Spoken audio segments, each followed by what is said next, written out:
Olá pessoal, boa noite. Amados irmãos, gostaria de estar aí agradecendo essa oportunidade de estar com vocês aqui, respondendo essas perguntas. Espero ser bênção aí na vida de vocês, tá?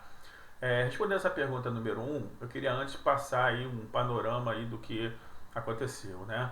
Aqui Jesus estava fazendo um milagre que é curando a mão de um homem que tinha a sua mão ressequida, né? Então, por que Jesus fez aquele milagre? Porque na realidade, no capítulo anterior, os escribas e os fariseus já estavam questionando Jesus em muitas questões com relação a ele ser o Messias, que Jesus estava pregando e estava falando sobre o reino dos céus. E o sábado, por exemplo, era um dos principais alvos dos escribas e fariseus. Então aqui era um sábado e Jesus chama o homem para o centro da congregação, da sinagoga, que era a congregação deles, para fazer um milagre público. Então ele chama esse homem com a mão ressequida e o expõe publicamente. Faz o milagre na frente de todo mundo, com o intuito de mostrar para as pessoas que, como ele tinha falado no capítulo anterior, que ele era o Senhor do sábado e não o sábado, o Senhor para os homens. Né? O sábado foi feito para os homens, e não o homem para o sábado. E aqui o objetivo de Jesus era realmente fazer esse milagre sobrenatural para comprovar o que ele tinha dito no capítulo anterior. Né?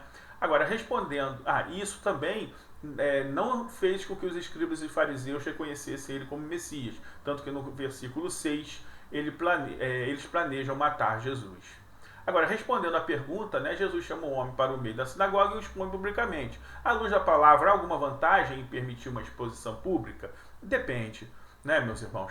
Porque existe exposição pública que afeta o nosso cunho moral, o nosso caráter, nos expõe moralmente, né, a nós ou a outros. Então, muitas vezes aquilo que a gente vai falar também pode expor a moral de outras pessoas. E isso a gente precisa ter muito cuidado. O que eu queria deixar, por exemplo, um texto com vocês em Tiago 5,16, que diz: confessai as vossas culpas uns aos outros e orai um pelos outros, para que sareis. A oração feita por um justo pode muito em seus efeitos. Então, quando for de caráter moral, a gente precisa ter cuidado com quem falar, não deve se expor publicamente, deve procurar o pastor ou alguém de muita confiança para poder estar falando, conversando e receber uma oração e uma orientação. Agora, meus irmãos, compartilhar alegrias e tristezas, isso a gente deve fazer. Nós somos uma família. Aqui mesmo em Marcos 3,35, Jesus fala o seguinte: portanto, qualquer que fizer a vontade de Deus, esse é meu irmão, é minha irmã, é minha mãe.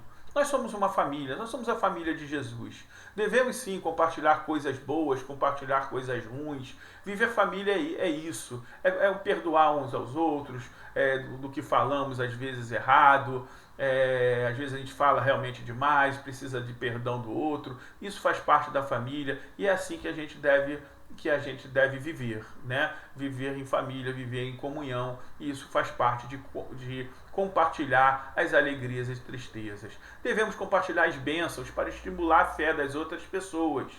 Isso também é muito importante. Toda vez que a gente compartilha uma bênção que a gente recebe, a gente estimula a fé das pessoas da nossa família, das pessoas do nosso convívio, tá?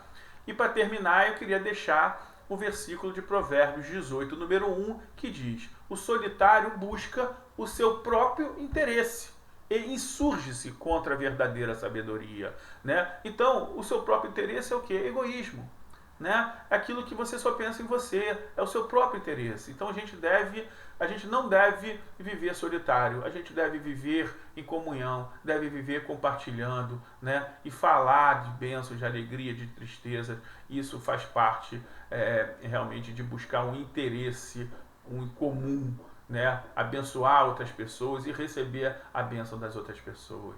Amém?